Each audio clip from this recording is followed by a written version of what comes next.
જામનગરમાં door to door garbage કલેક્શનના સફાઈ કામદારોની લડતનો મામલો પોલીસ મથકમાં પહોંચ્યો।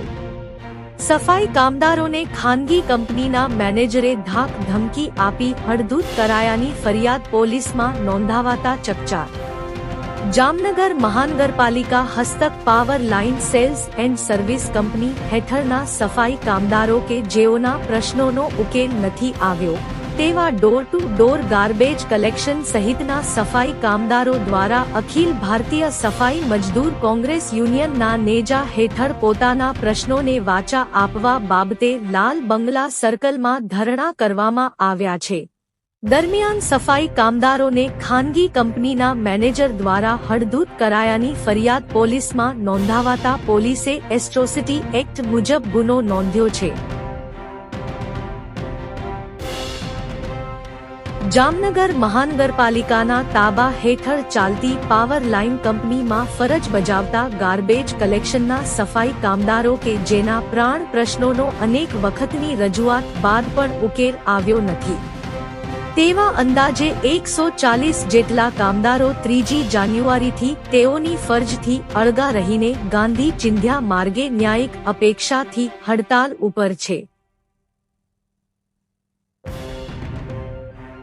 જે કામદારો માટેનું કંપની દ્વારા કોઈ નિરાકરણ લાવવામાં આવ્યું ન હોવાથી પોતાની માંગણીઓના સંદર્ભમાં 3 દિવસથી તમામ સફાઈ કામદારો દ્વારા અખિલ ભારતીય સફાઈ મજદૂર કોંગ્રેસના નેજા હેઠળ લાલ બંગલા સર્કલમાં ધરણા યોજવામાં આવ્યા છે।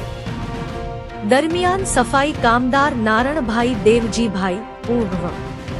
53 ખાનગી કંપનીમાં ગાર્બેજ કલેક્શનના વાહનમાં ડ્રાઈવર તરીકે નોકરી કરે છે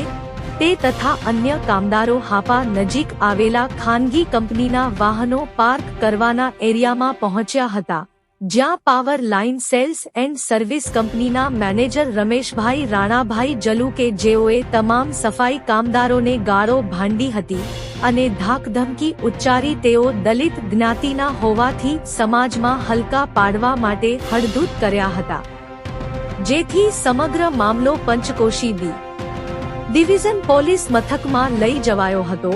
અને સફાઈ કામદાર નારણભાઈ જોડ ફરિયાદી બન્યા હતા અને તેઓએ ખાનગી કંપનીના મેનેજર રમેશભાઈ રાણાભાઈ જલુ સામે ફરિયાદ નોંધાવતા પોલીસે આઈપીસી કલમ 504(294)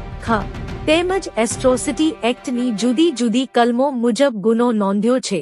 જેથી આ પ્રકરણમાં નવો વળાંક આવ્યો છે।